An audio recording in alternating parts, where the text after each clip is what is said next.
দর্শক, স্মার্টফোন আমদানি রপ্তানি এবং নতুন স্মার্টফোন নিয়ে যে নিয়ম করেছে সেই বিষয়ের বিপক্ষে মোবাইল ব্যবসায়ীরা ফার্মগেটে অবস্থান কর্মসূচি পালন করছিলেন। সেই বিষয় নিয়ে সর্বশেষ জানাতে আমাদের সহকর্মী জেমসুল মাহবুব আমাদের সাথে যুক্ত হচ্ছেন। জেমসুল মাহবুব, আপনারা ওখানে সর্বশেষ খবর জানাবেন কি চলছে সেখানে, এবং তা মোবাইল ব্যবসায়ীদের ফার্মগেটে যে অবস্থান কর্মসূচি চলছিল সেই বিষয়ে সর্বশেষ তথ্য জানাবেন। প্রথমে একটু আপনাকে কারেকশন করে দিই। আসলে ফার্মগেট নাইটি হচ্ছে আপনার একদম কারণ বাজার মোড়ে তারা অবস্থান নিয়েছিল, এবং কিছুক্ষণ আগে আপনারা দেখেছি যে ব্যস্ততম এই সড়কে তারা রাস্তার মাঝখানে বসে তারা অবস্থান নিয়েছিল, এবং আইনশৃঙ্খলা রক্ষাকারী বাহিনী তারা পুলিশ এবং আইনশৃঙ্খলা রক্ষাকারী বাহিনী তারা এখানে এসেছিল এবং তাদেরকে সরে যাওয়ার জন্য প্রথমে আবেদন তাদের অনুরোধ করে, কিন্তু সেই অনুরোধে তারা সায় না দিয়ে তারা এখানে অবস্থান করে। এর পরবর্তী সময় পুলিশ তাদেরকে যখন উঠিয়ে নেওয়ার চেষ্টা করে, তখন মোবাইল ব্যবসায়ীদের যারা ছিলেন বাইরে বিভিন্ন জায়গা থেকে তারা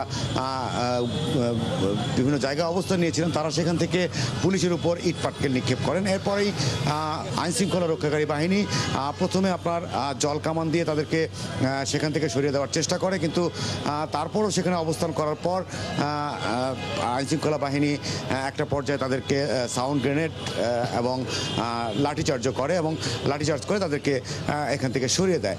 আপনারা জানেন যে এই রাস্তাটি কিন্তু এত ব্যস্ততম রাস্তা, যদি এই রাস্তাটি ব্লক হয়ে যায় তাহলে সেক্ষেত্রে দীর্ঘ যানজট এবং ভোগান্তি পড়তে হয় নগরবাসীদের।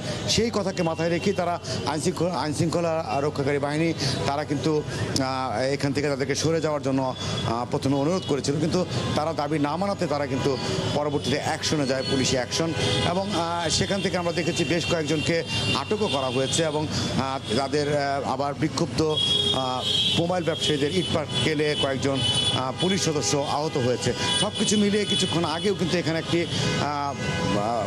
সাংঘর্ষিক পরিবেশ কিন্তু বিরাজ করছিল, এবং তার পরবর্তী আমরা দেখেছি যে এখানে সেনাবাহিনীও আইনশৃঙ্খলা রক্ষাকারী বাহিনীদের সাথে অবস্থান নিয়েছে, এবং তারা বিভিন্ন জায়গায় যেই মোবাইল ব্যবসায়ীরা অবস্থান নিয়েছে তাদেরকে সেখান থেকে সরিয়ে দেওয়ার জন্য তারা বিভিন্ন জায়গায় অভিযান চালাচ্ছে। এবং আমরা দেখছি এখন এই মুহূর্তে যে একেবারে আপনার যে বসুন্ধরা শপিং কমপ্লেক্সের সামনে যে সড়কটি রয়েছে একেবারে কারণ বাজার মোড়ে, সেখানে কিন্তু আইনশৃঙ্খলা রক্ষাকারী বাহিনী সেখানে অবস্থান করছেন, এবং মাইকে তারা কিন্তু আপনারা দেখছেন, মাইকে কিন্তু তারা বলছে যে যারা এখানে রয়েছেন বিশেষ করে উৎসুক জনতা তাদেরকেও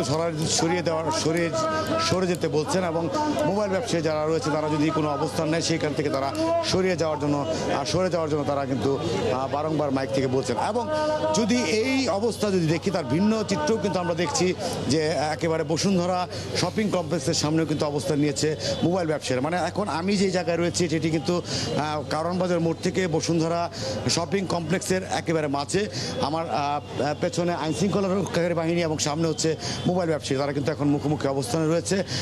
এখন পর্যন্ত তারা তাদের অবস্থান থেকে তারা তাদের দাবি যেটি ছিল যে তাদের যে নতুন প্রযুক্তি সেই প্রযুক্তি বাতিলের যে দাবি সেই দাবির ব্যাপারে তারা সেখানে অবস্থান নিয়েছে, এবং তারা যেন কোনো নাশকতা করতে না পারে সেই কারণে আইনশৃঙ্খলা রক্ষাকারী বাহিনী তাদের বিপরীতমুখী অবস্থান রয়েছে। এখন পর্যন্ত এখানে কোনো সংঘর্ষের কোনো দেখিনি। কিছুক্ষণ আগে যে সংঘর্ষ হয়েছিল সেটি হয়তো আপনি পরবর্তী সংবাদ সম্মেলনে আপনি দেখতে। ধন্যবাদ জেমসুল মাহবুব, খবর রাখতে থাকুন। দর্শক, আমাদের সহকর্মী জেমসুল মাহবুব আমাদের সাথে যুক্ত ছিলেন কারণ বাজার মোড় থেকে। সেখানে মোবাইল ব্যবসায়ীদের সাথে পুলিশের বর্তমান যে অবস্থান কর্মসূচি চলছে সেই বিষয়ে আমরা বিস্তারিত জানছিলাম।